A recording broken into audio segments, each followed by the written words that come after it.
Hi friends, Assalamu alaikum. Welcome back to Mom's Magic Tamil. இன்னைக்கு நம்ம ரொம்பவே யூஸ்ஃபுல்லான ஒரு 8 டிப்ஸ் பார்க்க போறோம். வாங்க வீடியோக்குள்ள போலாம். நம்ம வீட்ல மீதமான குழம்பை இந்த மாதிரி ஒரு சின்ன கப்ல நம்ம ஸ்டோர் பண்ணி வைப்போம். இதை மறுபடியும் நம்ம ரீஹீட் பண்ணணும்னா இன்னொரு பெரிய பாத்திரத்துக்கு மாத்தினா தான் ஹீட் பண்ண முடியும். அப்போ நம்ம 2 பாத்திரத்தை தேய்ச்சி கழுவுற மாதிரி இருக்கும். ஸோ அதுக்காக ஒரு ஈஸியான மெத்தட் நான் இப்போ சொல்கிறேன். என்னன்னா, இந்த மாதிரி ஒரு பெரிய பாத்திரத்தில் உள்ள தண்ணி வச்சுட்டு அந்த தண்ணி நல்லா ஹீட் ஆனதுக்கப்புறம் அந்த கப்பை உள்ளே வச்சுருங்க.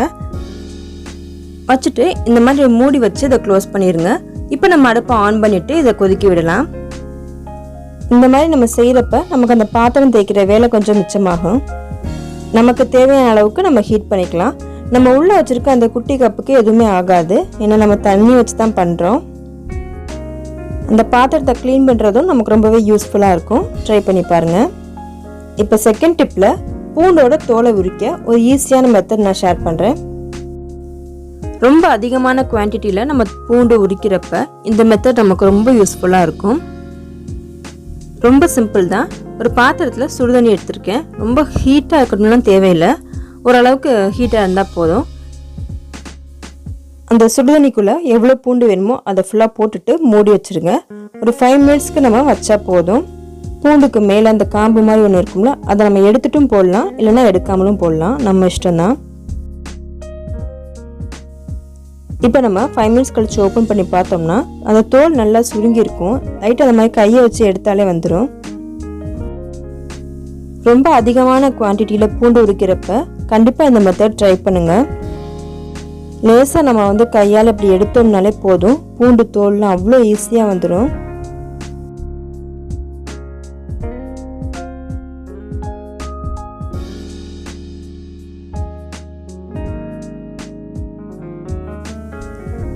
நம்மக்கிட்ட நிறைய பழைய ப்ரஷஸ்லாம் இருக்கும். அந்த ப்ரஷ்ஷை வச்சு நம்ம எப்படி ஈஸியாக க்ளீன் பண்ணலாங்கிறது தான் இந்த டிப்பில் பார்க்க போகிறோம். ஸோ ஒரு பழைய ப்ரஷ் எடுத்து பேக் சைடில் மட்டும் படுற மாதிரி இந்த மாதிரி ஹீட் பண்ணுங்கள். அப்புறம் அந்த நெக்லையும் படணும். இப்போ இதை அப்படியே பின்பக்கமாக வளைச்சி விட்டுருங்க. இதை நம்ம ஒரு குரடை வச்சோ இல்லை இடுக்கி வச்சோ வளைச்சோம்னா ரொம்ப ஈஸியாக வளைக்க வரும். இதை வச்சு மிக்சி ஜாரோட பேக் சைடு, மிக்சியில் இந்த மாதிரி குட்டி குட்டி இடம்லாம் இருக்கும்ல, அதெல்லாம் நம்ம ஈஸியாக க்ளீன் பண்ணலாம். ரொம்பவே யூஸ்ஃபுல்லாக இருக்கும். நம்ம ஹீட் பண்ணுறப்ப கொஞ்சம் பிஸ்டில்ஸ் விழுக தான் செய்யும். ஸோ கொஞ்சம் மேலே தூக்கி வச்சு நம்ம ஹீட் பண்ணணும். கொஞ்சம் சோப்பு தண்ணியை ப்ரஷ்ஷில் தொட்டுட்டு நம்ம க்ளீன் பண்ணோம்னா ரொம்ப ஈஸியாக க்ளீன் ஆயிரும்.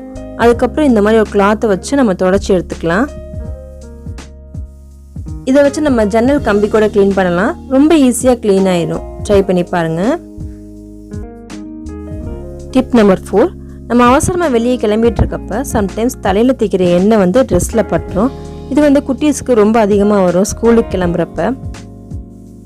இந்த மாதிரி ஷர்ட்டில் எண்ணெய் பட்டுருச்சுன்னா அது ரொம்பவே சிம்பிளாக ஈஸியாக ரிமூவ் பண்ணிடலாம். ஃபஸ்ட்டு ஒரு கிளாத் எடுத்து அந்த எண்ணெயை நல்லா தொடச்சி எடுத்துருங்க. இந்த மாதிரி ஒரு துணியை வச்சு நல்லா தேய்ச்சி எடுத்துடணும்.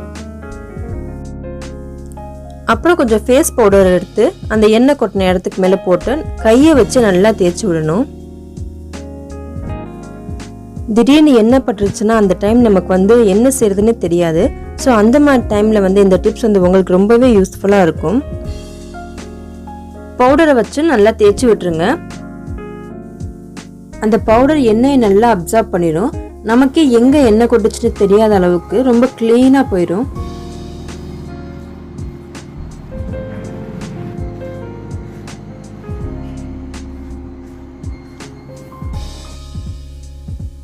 எப்படி போயிடுச்சுன்னு பாருங்க. எண்ணெய் கொட்டின இடம் எங்கன்னே தெரியாது, அந்த அளவுக்கு நல்லா க்ளீன் ஆயிரும். இந்த டிப்ஸ் கண்டிப்பாக யூஸ்ஃபுல்லாக இருக்கும். ட்ரை பண்ணி பாருங்க. நெக்ஸ்ட் டிப் ஆன்லைன் கிளாஸ் கவனிக்கிற குழந்தைகளுக்காக. ஆன்லைன் கிளாஸ் அப்போ ஃபோனை கரெக்டாக செட் பண்ணுறதுக்கு நம்ம இந்த மாதிரி ஒரு பில்லோ யூஸ் பண்ணலாம். இது ரொம்பவே ஒரு சிம்பிளான ஒரு மெத்தடு. இந்த மாதிரி ஒரு பில்லோ வச்சு ஜஸ்ட் நம்ம ஃபோனை நிப்பாட்டி வச்சுக்கலாம். இதுக்காக போயிட்டு நம்ம செலவு பண்ணி எந்த ஸ்டாண்டும் வாங்க தேவையில்லை. ஜஸ்ட் ஒரு பில்லோவில் இந்த மாதிரி நிப்பாட்டி வச்சுக்கிட்டோம்னா நமக்கு ரொம்ப யூஸ்ஃபுல்லாக இருக்கும். இஃப் சப்போஸ் பில்லோ வைக்க முடியாது, டேபிள் வந்து இடம் கிடையாது, நாங்கள் வந்து நோட்லாம் வச்சு எழுதிட்டுருக்கோம் அப்படின்றவங்களுக்காக இந்த ஒரு சிம்பிளான மெத்தடு. இந்த மாதிரி ஒரு செல்லோ டேப் இருந்தால் நம்ம யூஸ் பண்ணிக்கலாம். ஜஸ்ட் செல்லோ டேப்புக்கு முன்னாடி இப்படி வச்சாலே ஃபோன் நின்றுக்கிறோம். அப்படி இல்லை நமக்கு வந்து 2 கேமராவுமே மாற்றி மாற்றி யூஸ் பண்ணணும், front camera and back camera ரெண்டையுமே மாற்றி மாற்றி யூஸ் பண்ணணும் அப்படின்னா இந்த மாதிரி செல்லோ டேப்புக்குள்ளே ஃபோனை வச்சிட்டோம்னா ஃப்ரண்ட் அண்ட் பேக் நம்ம மாற்றி மாற்றி யூஸ் பண்ணிக்கலாம். ட்ரை பண்ணுங்கள். நெக்ஸ்ட் டிப், நம்ம இந்த மாதிரி கண்டெய்னர்ஸ்லாம் கழுவுறப்ப அதில் இருக்கிறத ஒரு கப்பில் மாற்றிட்டு அந்த கண்டெய்னரை கழுவுவோம். மறுபடியும் அந்த திங்ஸை வந்து அந்த கண்டெய்னருக்கு மாற்றுறப்ப நமக்கு ரொம்ப சிந்தும். சிந்தாமல் பாட்டிலுக்குள்ளே அந்த திங்ஸை போடுறதுக்கு ஒரு சிம்பிளான மெத்தட் பார்ப்போம். ஜஸ்ட் ஒரு பேப்பர் எடுத்துக்கோங்க. ஒரு சின்ன பேப்பர் போதும். இதை ஒரு கோன் மாதிரி சுருட்டிக்கணும். கீழே ஒரு ஹோல் இருக்க மாதிரி பார்த்துக்கோங்க. கொஞ்சம் லூஸாக சுருட்டினோம்னா நமக்கு கீழே ஒரு ஹோல் வரும். இதை அப்படியே அந்த பாட்டிலுக்குள்ளே வச்சிருங்க. கீழே இந்த மாதிரி ஹோல் இருக்கணும்.